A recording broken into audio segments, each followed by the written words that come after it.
Bonjour aux musulmans du monde et à tous les humains qui vivent sur cette planète Terre. Je m'appelle Mamadou Dimo Adoua Bello. Je suis le fils aîné de Chirou Ibrahima de Kano. Adoua Bello, l'imam principal de la mosquée centrale d'Adjoumani, au numéro 51 rue d'Ochodi. Je suis venu ici le mois dernier de Katina Gaora. Je suis de l'ethnie Peul, ma mère est Yoruba de Sobo. Je suis l'imam en second de la mosquée centrale de Gaora. Par la grâce d'Allah, je deviendrai l'imam principal de la mosquée à la fin de ce mois de Ramadan le samedi. Ceci est mon témoignage suite à ma rencontre avec le Seigneur Jésus-Christ.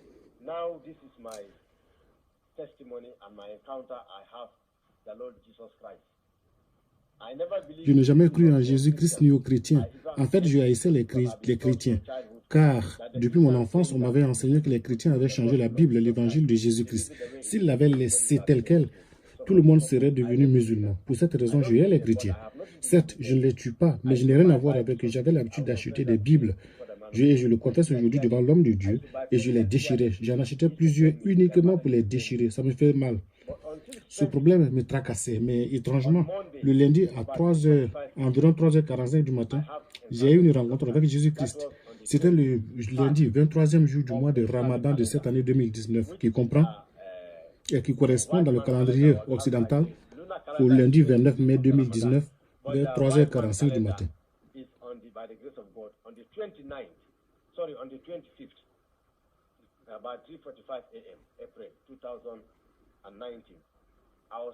J'ai dirigé la prière dans la mosquée. Mon oncle y était, ainsi que les deux anciens de la mosquée et d'autres fidèles. C'est la mosquée centrale d'Adjoumani au numéro 51 de Chodi. Mais c'est la plus grande mosquée là-bas, sur la route qui mène au marché, juste en face de l'église méthodiste.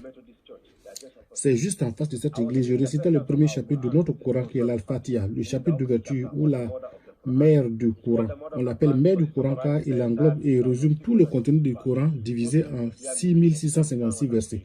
Les musulmans en sont témoins, ils savent de quoi je parle. Quand je suis arrivé au verset 4 de cette sourate, Al-Fatiha, quand j'ai dit l'Akbar, dès que j'ai dit,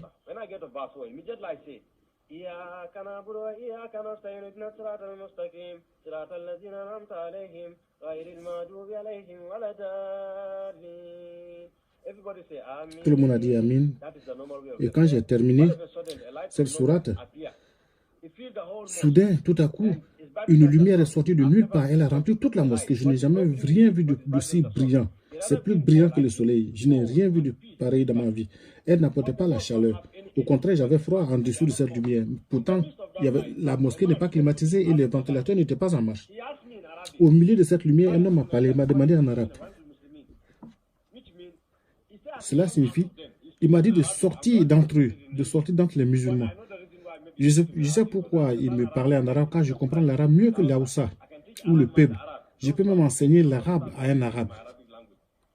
Et ceux qui écoutent ma langue arabe savent de quoi je parle. J'ai même demandé qui es-tu? Il dit non, il m'a dit de sortir de l'islam. Il m'a dit de sortir de là, que l'islam n'est pas le bon chemin et qu'il me montrerait le vrai chemin, qui sauve les âmes de la condamnation. Je lui ai dit que c'est plutôt l'islam qui est le droit chemin. J'ai défié la personne en lui citant la sourate 2 du Coran, hein, Al-Baqarah, qui signifie la vache, verset 257, qui dit que seul l'islam est disons que l'islam est la seule religion acceptée au ciel par Allah. Il m'a dit que c'était un mensonge et un blasphème. Il m'a dit qu'il est le chemin, la vérité et la vie. Je lui ai répondu que ce n'est pas possible. Où prétend-il être Jésus, que nous appelons le prophète Issa? Je lui ai dit, si tu es vraiment Jésus, tu ne peux pas être le chemin, la vérité et la vie, car Mahomet est le chemin. Il m'a dit non, c'est un mensonge et que je dois l'écouter, que le temps est venu, qu'il veut me sauver et m'utiliser comme une plateforme de gloire pour délivrer mes frères musulmans des ténèbres de l'islam, pour la lumière de l'évangile. Je lui ai dit c'est un mensonge. Si tu es vraiment Jésus, j'ai insisté pour le voir. Je l'ai mis à l'épreuve. Il m'a répondu que je ne suis pas digne ni de le voir, ni qualifié même pour entendre sa voix. Je lui ai dit, mais les hommes t'ont vu durant ton temps sur la terre, selon mon Coran, sourate 19. Alors, ce chapitre est dédié à sa maman, Mariam, et les gens t'ont vu. Il m'a dit, non, à cette époque, je ne t'ai pas encore glorifié. Cependant, maintenant, je suis glorifié. Tu ne peux pas me voir. Il a ajouté que je ne suis ni digne ni qualifié pour le voir. Je lui ai dit, mais moi, je suis un homme pieux et juste, car je jeûne tous les lundis et jeudis. Je suis musulman, nous sommes divisés en 73 sectes en tant que musulmans. Il y a les Ahmadis, il y a les Tidjani, il y a les Mouroutis, il y a les Shia, les Wahhabis, les Sunnites et tous les autres. Mais nous sommes les plus pieux de tous ces groupes, car nous sommes de l'Arabie Saoudite. Il m'a dit que c'est du n'importe quoi et qu'aucun de nous n'est juste. Je lui ai dit que je suis juste car je jeûne tous les lundis, les jeudis, ainsi que les premiers, les 15 et les 16 de chaque mois. Je jeûne, je ne commets jamais de fornication. Les femmes de ma famille portent des hijabs et elles sont couvertes entièrement. Je n'ai jamais forniqué. Je donne une partie de mon salaire, 15 000 naira chaque mois aux veuves et aux orphelins. Je suis injuste. Il m'a dit que cela n'est pas la justice et que je suis tout simplement zélé, mais pas selon la véritable connaissance. Je lui ai dit, si tu es vraiment Jésus, tu devrais savoir que je suis instruit. Pourquoi j'ai dit ça? C'est que selon mon Coran chapitre 19, qui porte le nom de sa mère, Allah a honoré la mère de ce Jésus en tant que femme vertueuse. Allah dit que Jésus avait le pouvoir de guérir les malades, de réveiller les morts, d'ouvrir les yeux aux aveugles, qu'il a même pris de l'argile pour en faire une colombe et qu'il a soufflé dessus et l'argile est devenue un oiseau vivant. Ce qui veut dire que Jésus donnait la vie. J'ai donc insisté pour dire qu'il, s'il prétend être Jésus, qu'il me raconte ce que je disais au Dieu Tout-Puissant dans mes prières, les doigts. Quand je prie en tant que musulman, comme tout musulman d'ailleurs, il y a cette partie de notre corps qui touche la terre, les deux mains, le nez ou le front, les deux genoux et les orteils. Le Coran dit que ces bouts du corps humain témoignent en faveur ou contre vous le jour du jugement dernier. J'ai donc demandé à cette personne qui me parlait qu'il y a un doigt, une prière personnelle que j'adressais à Allah, que je n'ai jamais dite à voix haute, mais uniquement dans mon cœur. Si vraiment tu es Jésus, le Coran dit que tu es capable de savoir ce qui est dans mon cœur. Donc, dis-moi ce que je demandais à Allah dans mon cœur. J'ai été ébloui de surprise. J'étais déconcerté. Cette personne m'a raconté tout ce que je disais à Allah ces 10 dernières années. Le même Coran dit que, au chapitre 4, An-Nisa, les femmes, verset 84, que seul Dieu Tout-Puissant connaît les secrets qui sont dans le cœur d'un homme. Donc Jésus est capable de savoir tout ce qui était dans mon cœur toutes ces années. Je vous en conjure, mes frères musulmans, si je veux être honnête envers vous, devrons-nous obéir ou désobéir à ce Coran? D'autant plus que vous voulez lui obéir à tout prix, même au prix de la mort. C'est bien au Coran, dans le Coran chapitre 4, les femmes, qui dit que seul Allah connaît les secrets qui sont dans le cœur, dans le cœur humain. Mais ce Jésus m'a rappelé tout ce que je disais à Allah et que je n'avais jamais dit ouvertement pendant les 39 dernières années. C'est toujours resté dans mon cœur et j'étais capable de me les sortir. Cela est une qualité réservée à Dieu Tout-Puissant. Je m'excuse, mais je veux croire en Jésus, mais j'avais encore un doute.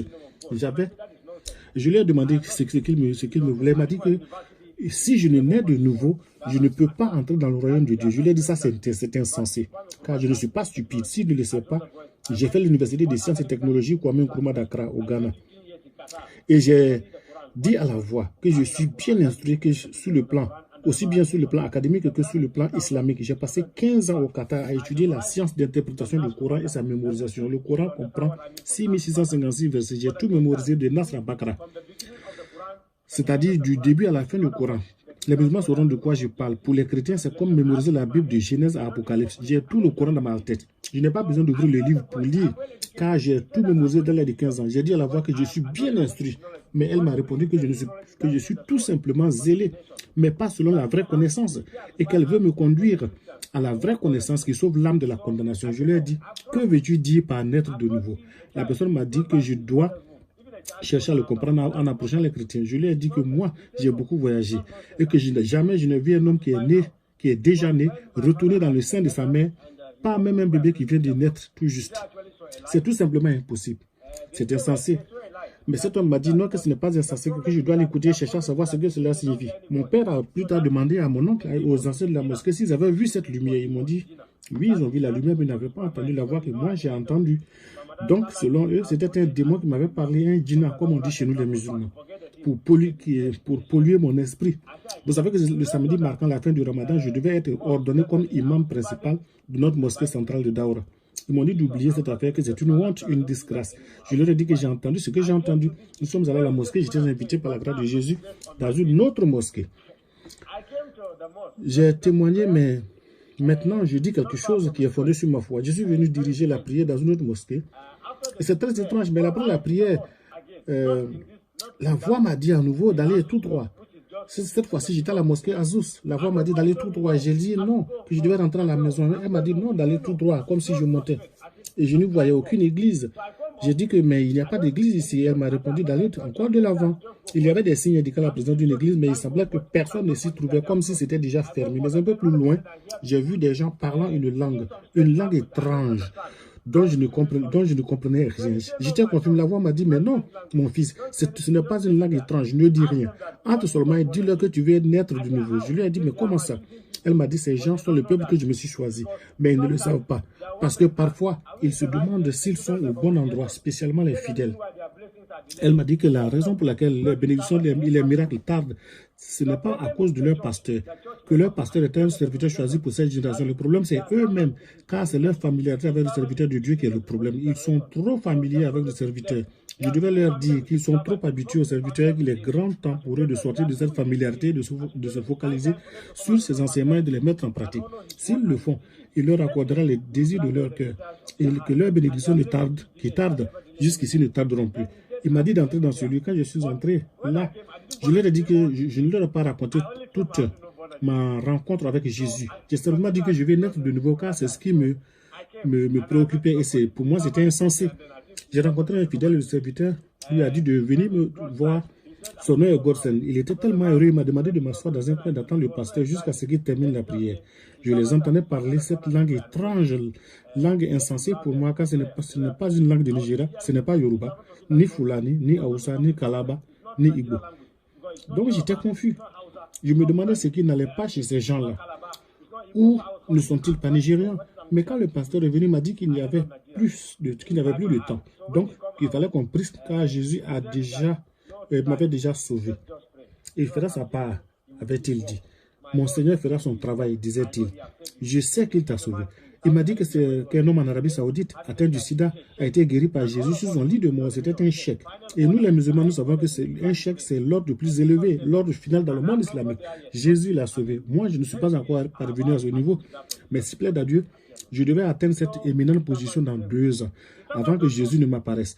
Son serviteur a prié pour moi, il ne me connaissait pas. Donc, pourquoi a-t-il dit que Jésus avait déjà fait son travail? J'étais confus. De quoi parlait cet homme? J'ignorais qu'il annonçait ce que Jésus ferait, car Jésus lui avait déjà vendu la mèche. Je suis rentré à la maison, j'étais convaincu, et en même temps j'étais confus. Il m'a dit que Jésus avait déjà terminé le boulot et qu'il ferait encore de plus grandes choses dans ma vie. Je me souviens que dans la prière, il a déclaré que ce Jésus me visiterait et qu'il me remplirait de son esprit. Mais tout cela me semblait insensé. Je disais seulement Amen, Amen, et je suis rentré chez moi. Jésus m'a dit que la prière de son serviteur ne tombe jamais par terre, mais que c'est seulement son peuple qui était trop familier avec son serviteur.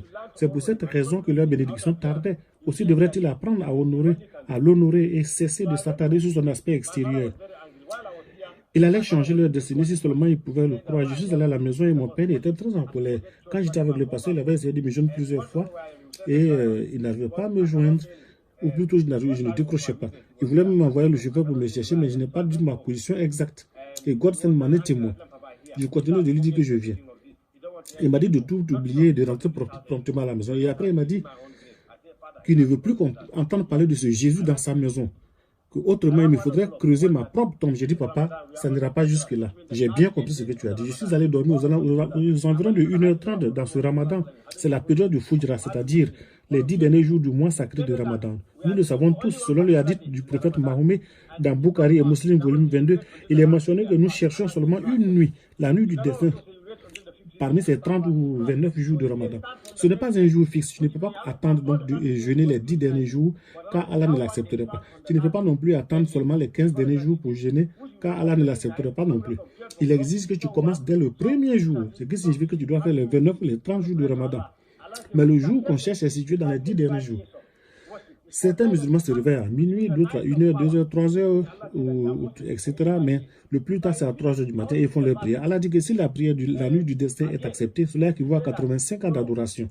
On appelle cela Laylatul Qadr. La nuit de la puissance. Donc, j'ai incité pour voir la personne, mais elle m'a dit, non, mon fils, tu n'as pas besoin de me revoir, mais je témoignerai de ma gloire devant ta famille. Mais ils vont endurcir leur cœur. Je lui ai dit que je ne comprenais pas. Il m'a dit, non, ne t'inquiète pas. Donc, j'ai dit à mon père que je ne pouvais pas diriger la prière ce matin car je ne me sentais pas bien. Car lorsque je voulais aller à la prière, cette voix me disait, non mon fils, mon serviteur t'a déjà conduit jusqu'à moi. Tu ne peux pas servir deux maîtres. Tu aimeras l'un et tu détesteras le second. Je lui ai dit que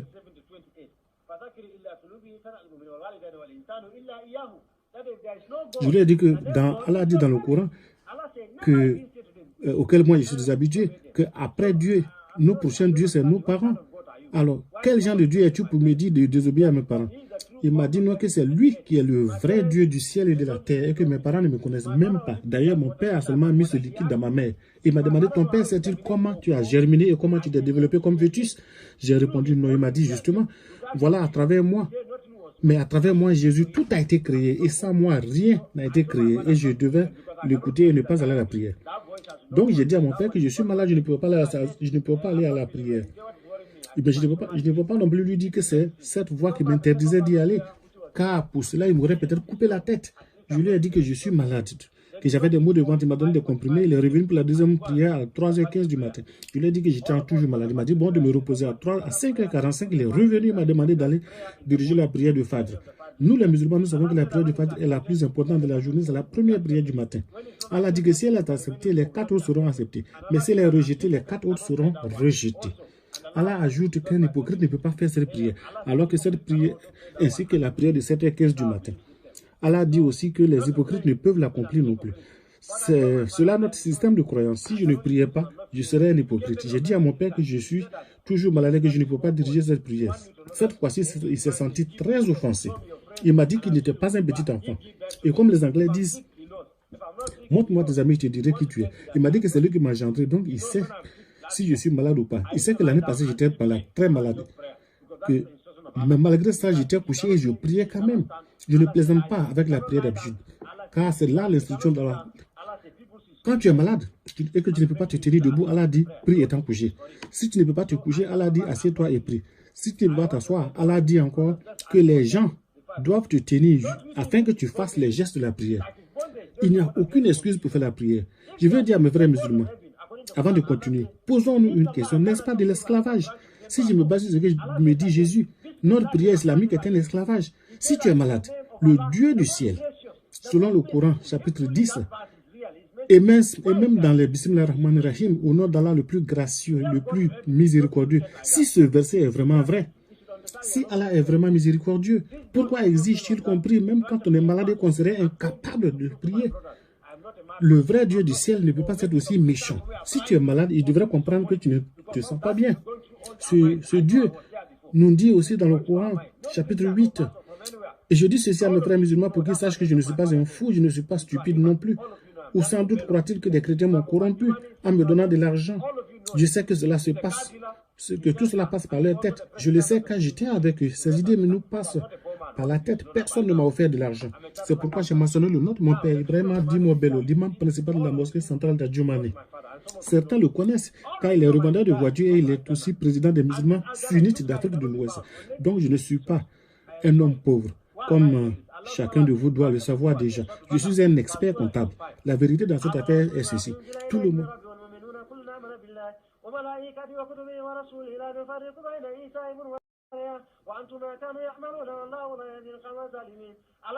Tout le monde sait que mon désir principal c'est d'aller au paradis. Mais je regrette de vous le dire. Sans Jésus, personne ne peut y aller. Je regrette de vous le dire. Mais sans Jésus, personne ne peut aller au paradis. Pourquoi je dis cela? Allah dit dans la sourate 2, Al-Baqarah, verset 285, oh, vous qui croyez parmi les musulmans, et en tous les livres que j'ai envoyés avant vous et en tous les prophètes. Et cela inclut la Bible. Comment soudain dit-il encore que la Bible a été changée et corrompue? Le même Allah dit de croire en tous les livres précédents, y compris la Bible, l'évangile de Jésus, la bonne nouvelle. Mais il dit aussi qu'il a envoyé 124 000 prophètes, ce que tous les musulmans croient. Mais Allah dit qu'il faut croire en tout cela. Et il dit aussi que tous ces 124 000 prophètes sont tombés en dessous de sa gloire, sauf Jésus-Christ, le fils de Marie. Certes, il n'a pas dit le fils de Dieu, il a dit le fils de Marie. C'est pas grave. Mais il dit que c'est ce Jésus-là seul qui n'a jamais péché. Allah prétend que Mohamed va intervenir cependant en notre faveur le jour du jugement dernier. Selon les hadiths, volume 32 de Bukhari, maintenant, comment cela est-il possible puisque Mahomet a péché?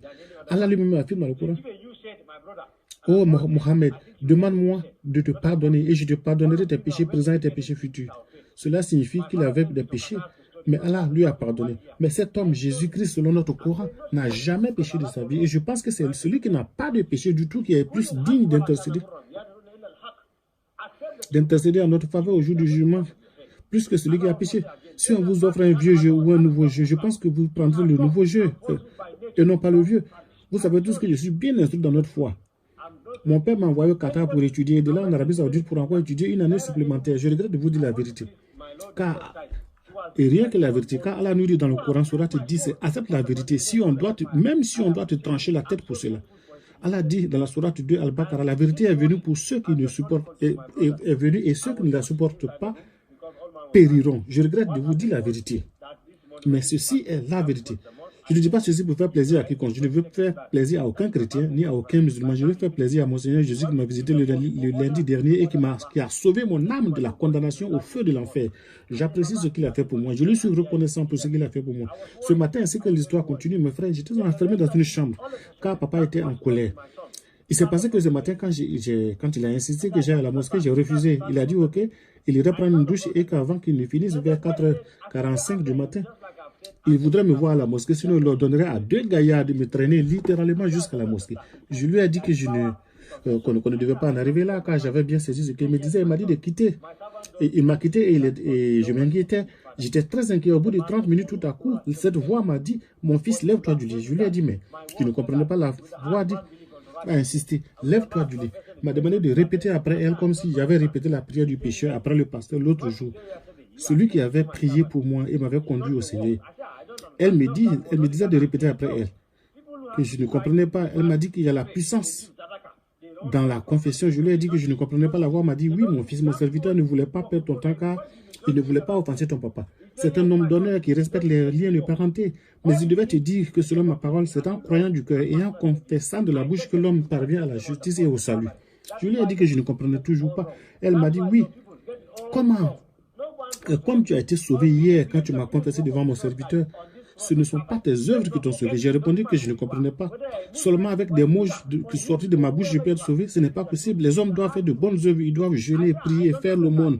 Ils doivent fuir la fornication, la tricherie, le vol. Ils doivent faire toutes ces bonnes œuvres avant d'être sauvés pour aller au paradis. Que veux-tu dire par « je suis sauvé par ces mots » Elle m'a dit « oui, on n'a pas besoin de bonnes œuvres. Tout ce dont on a besoin, c'est de me confesser comme ton sauveur et ton Seigneur personnel. J'ai saisi les péchés du monde et je les ai cloués à la croix au calvaire. C'est pour cela que les musulmans ont tout faux. C'est en cela que ton peuple a tout faux, car personne ne va au paradis avant d'avoir confessé ce travail accompli par Jésus sur la croix au calvaire. Sinon, il faut oublier le paradis. Peu importe qui vous êtes, que vous soyez un musulman ou un bouddha ou un hindou ou quoi que ce soit d'autre. Voilà la vérité, la dure vérité. J'ai dit que je ne comprenais pas, je ne comprenais rien. Elle m'a dit, oui, tu dois répéter après moi. À tous ceux qui l'ont reçu, il leur a donné le pouvoir de devenir enfants de Dieu. À ceux-là qui ont cru en son nom. Je n'y comprenais rien. Elle m'a dit non, répète seulement. Et j'ai répété la chose après 2 fois, je me suis arrêté. Elle m'a dit non, mon fils, ne t'arrête pas, continue de le répéter jusqu'à ce que cela se confonde avec ton esprit. Je lui ai dit, mais comment cela est-il possible? Elle m'a dit, oui, en islam, cela n'est pas possible. Mais dans mon royaume, le royaume chrétien, tout est possible à celui qui croit. Donc j'ai continué de répéter à tous ceux qui l'ont reçu, il leur a donné le pouvoir de devenir enfants de Dieu. À ceux-là qui ont cru en son nom.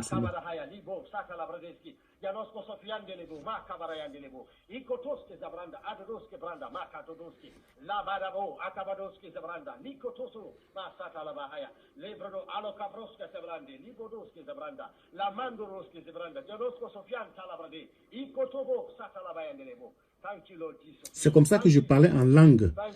Hein? Quand je suis arrivé à la 3e répétition de ce verset, eh bien, il s'est passé quelque chose d'étrange. C'est comme je devenais fou. C'est comme si le ciel, le toit avait disparu de la chambre. J'ai vu une flamme de feu qui descendait du ciel et qui m'a consumé, ce qui m'a projeté par terre. C'était comme un choc électrique qui venait du ciel. Une vraie flamme de feu. Je brûlais littéralement. C'était puissant. Et je parlais cette langue étrange que je ne comprenais pas. Et vous n'êtes pas ici pour me voir, mais vous, si ceux qui sont là me voient bien que mon boubou est sale, Je ne me contrôlais pas. Ces mots sautaient de ma bouche et je dis seulement merci Seigneur Jésus, merci Seigneur, merci Jésus, merci Jésus. Et donc mon père, tout le monde était paniqué, ma mère pleurait, ma soeur aussi pleurait, mon père souhaitait aller chercher le docteur Joseph de Yaba pour venir m'examiner parce qu'il pensait que j'étais devenu fou. Et quand le médecin est venu, il était émerveillé, il était étonné. Il a dit, et mon père s'est fâché avec lui, il a dit, mais je t'ai envoyé ici pour que tu examines mon fils et toi, tu es heureux de voir qu'il est devenu fou. Le docteur lui a dit, non, imam, je suis certes heureux, mais pas parce que ton fils est devenu fou, simplement parce que je vous ai porté en prière depuis un bon moment. L'an passé, je t'ai parlé de ce Jésus et je t'ai même offert une Bible et tu me l'as jeté à la figure et tu m'as dit tu m'as même mise en garde de ne plus jamais recommencer ça. Donc, depuis ce temps, je continue de prier pour ta famille. Je sais que Jésus seul peut faire ça. Je ris car Jésus l'a déjà fait. Jésus a sauvé ta sauvé.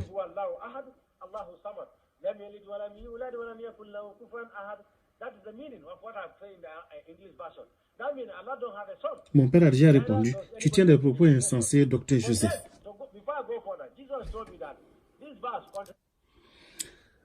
Tu tiens des propos insensés, docteur Joseph. Ton fils, imam, ton fils a été choisi par Jésus. C'est le travail du Saint-Esprit que tu vois. Et mon père lui a dit, je vois que toi aussi tu deviens fou comme mon fils. Mais je comprends, mon père, car selon sa perception, le Coran chapitre 14 dit ceci, que Dieu Tout-Puissant, que Allah le Tout-Puissant confesse que Jésus est notre maître, que Mahomet est notre maître et qu'il est notre Saint-Esprit. C'est ce que le Coran dit. Mon père a dit que le Saint-Esprit donc ne peut pas enseigner à mon fils, à son fils, que Jésus était le Fils de Dieu. C'est dans le Coran, et également dans le Coran chapitre 112, Koulouwa. Allah dit à Mahomet, dis-leur que je suis Allah, l'absolu et l'éternel. Je n'ai point été engendré et je n'engendre point. Personne ne m'a aidé dans ma création et il n'y a personne qui soit semblable à moi. C'est la version arabe qui vient d'être citée tout à l'heure. Et donc, avant que je progresse plus loin, Jésus m'a dit que ce verset en lui-même se contredit dans le Coran. J'ai protesté en disant qu'il n'y a aucune contradiction dans le Coran. Il m'a demandé d'ouvrir le Coran au chapitre 2, verset 23, et de comparer ce verset avec les versets 1 à 4 de la sourate 112.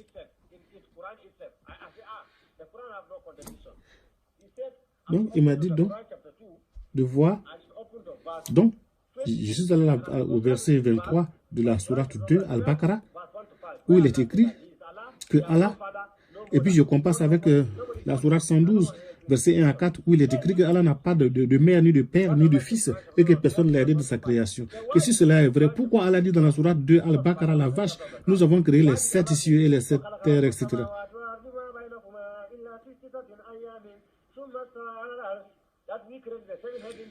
Mais le mot employé ici, c'est nous. Nous avons créé les cieux et la terre. Jésus m'a dit que cela confirme bien la Sainte Trinité. Que cela signifie qu'il y a bien 3 personnes dans la création. Mes frères et sœurs en islam, voyez-vous, même le Coran confirme que confirme Jésus. Jésus m'a encore dit d'ouvrir le Coran, chapitre 8.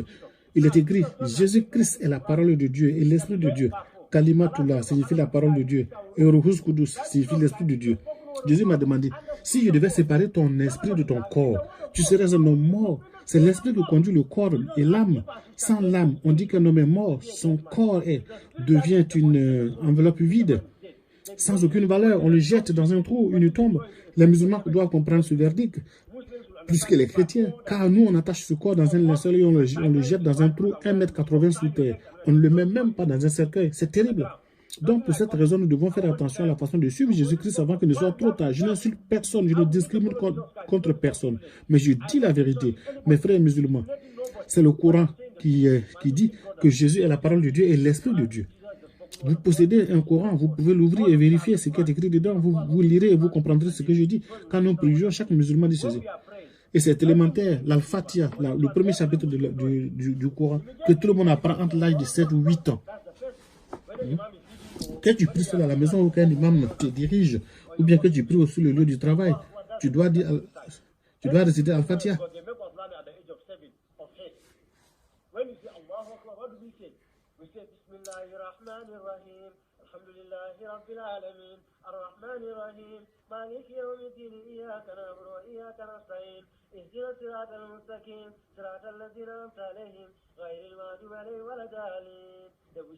On dit Amen, mais on dit hier.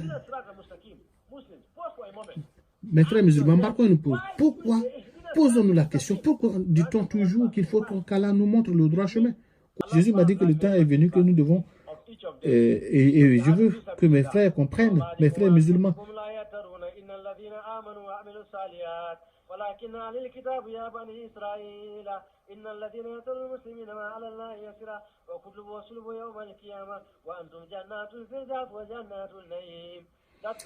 Donc, ces versets-là, issus des chapitres 15, 14, 8 et 3, disent sur la djihad, sur le combat dans le chemin d'Allah. Oh, vous qui croyez parmi les musulmans et les musulmanes que seul le peuple d'Israël ne s'est pas éloigné de la vérité jusqu'à ce qu'une preuve claire vienne à lui, qu'ils ont changé leur livre et que je leur ai envoyé, c'est-à-dire l'évangile qui est la bonne nouvelle et la Torah.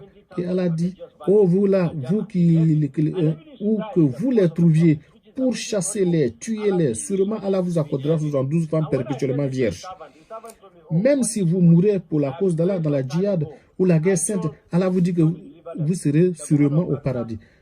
Quand j'ai dit tout ça au serviteur de Dieu, le pasteur m'a dit, ah, vraiment, Allah est vraiment grave. Car il prie depuis un moment pour que Dieu délivre le gouverneur de Kaduna. Je ne vais pas mentionner son nom parce qu'il me connaît. Et c'est pour des questions de sécurité évidentes. Il me connaît très bien, je n'ai pas de problème avec lui. Mais le serviteur de Dieu m'a dit qu'il prie depuis un moment pour beaucoup de musulmans.